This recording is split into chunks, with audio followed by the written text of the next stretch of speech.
വേഗം വരുന്നവനായ യേശുക്രിസ്തുവിൻ്റെ നാമത്തിൽ ദൈനംദിന അപ്പം എന്ന അനുദിന വചനചിന്തയിലേക്ക് ഏവർക്കും സ്വാഗതം. ഇന്ന് ഐക്യവും ദൈവസാന്നിധ്യവും എന്ന വിഷയത്തെ ആസ്പദമാക്കി ചില കാര്യങ്ങൾ നമുക്ക് ചിന്തിക്കാം. അതിനാധാരമായ ഒരു വാക്യം വായിക്കാം. 1 യോഹന്നാൻ 1:3 ഞങ്ങൾ കണ്ടും കേട്ടുമുള്ളത് നിങ്ങൾക്ക് ഞങ്ങളോടുള്ള കൂട്ടായ്മ ഉണ്ടാകേണ്ടതിന് നിങ്ങളോടും അറിയിക്കുന്നു. ഞങ്ങളുടെ കൂട്ടായ്മയോ പിതാവിനോടും അവൻ്റെ പുത്രനായ യേശുക്രിസ്തുവിനോടുമാകുന്നു. കർത്താവ് ഈ ലോകത്തിന് തന്നെ വെളിപ്പെടുത്തിയപ്പോഴെല്ലാം അവൻ എപ്പോഴും ഒരു കൂട്ടം ആളുകളെ തിരഞ്ഞെടുത്തു.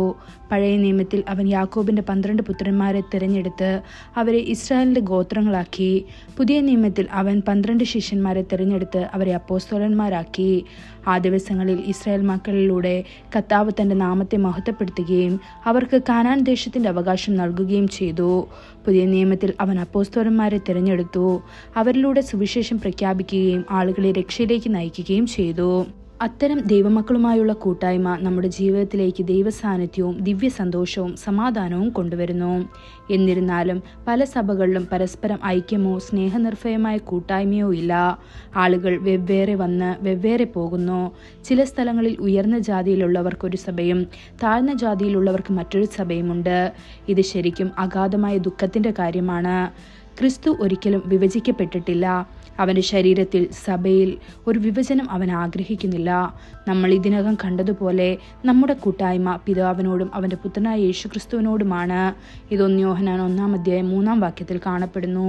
ഒരേ രക്തത്താൽ നാം കഴുകപ്പെടുകയും ഒരേ ആത്മാവിനാൽ ക്ഷമിക്കപ്പെടുകയും ഒരേ പിതാവിനെ പങ്കിടുകയും ചെയ്യുമ്പോൾ നമുക്കിടയിൽ ഭിന്നതകളോ വഴക്കുകളോ വ്യത്യാസങ്ങളോ ഉണ്ടാകരുത്. ദൈവത്തിൻ്റെ മധുര സാന്നിധ്യത്തിൽ നമുക്ക് സന്തോഷിക്കാൻ വേണ്ടി ഒരു സഭയായി നാം ഒത്തുകൂടുമ്പോഴെല്ലാം ഭിന്നതയുടെ എല്ലാ കണികളും നീക്കം ചെയ്യണം.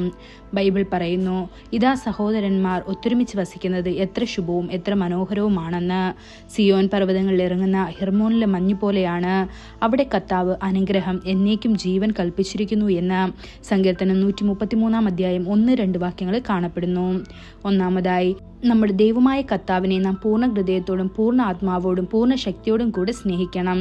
അതേസമയം നമ്മെ തന്നെ സ്നേഹിക്കുന്നത് പോലെ മറ്റുള്ളവരെയും സ്നേഹിക്കണം. പ്രിയ ദൈവമക്കളെ, നാം കാണുന്ന നമ്മുടെ സഹോദരനെ സ്നേഹിക്കാൻ കഴിയുന്നില്ലെങ്കിൽ നാം കാണാത്ത കർത്താവിനെ എങ്ങനെ സ്നേഹിക്കാൻ കഴിയും? വീട്ടിലായാലും സഭയിലായാലും സ്നേഹത്തിൽ ഐക്യമില്ലെങ്കിൽ ദൈവത്തിൻ്റെ സാന്നിധ്യം അനുഭവിക്കാൻ കഴിയുകയില്ല. ഈ വചനങ്ങളാൽ ദൈവം നമ്മെ ഓരോരുത്തരെയും അനുഗ്രഹിക്കുമാറാകട്ടെ. കൂടുതൽ ധ്യാനത്തിനുള്ള വാക്യം മത്തായി 5:23-24 ആകയാൽ നിന്റെ വഴിപാട് യാഗപീഠത്തിങ്കിൽ കൊണ്ടുവരുമ്പോൾ സഹോദരന് നിന്റെ നേരെ വല്ലതും ഉണ്ടെന്ന് അവിടെ വെച്ച് ഓർമ്മ വന്നാൽ നിന്റെ വഴിപാട് അവിടെ യാഗപീഠത്തിന്റെ മുൻപിൽ വെച്ചേച്ച് ഒന്നാമത് ചെന്ന് സഹോദരനോട് നിരന്നുകൊള്ളുക. പിന്നെ വന്ന് നിന്റെ വഴിപാട് കഴിക്കുക. ഇന്നത്തെ ബൈബിൾ വായന: രാവിലെ സദൃശ്യവാക്യങ്ങൾ 1-2 അധ്യായങ്ങൾ, വൈകുന്നേരം 1 കൊരിന്ത്യർ 16 അധ്യായം. ആമേൻ.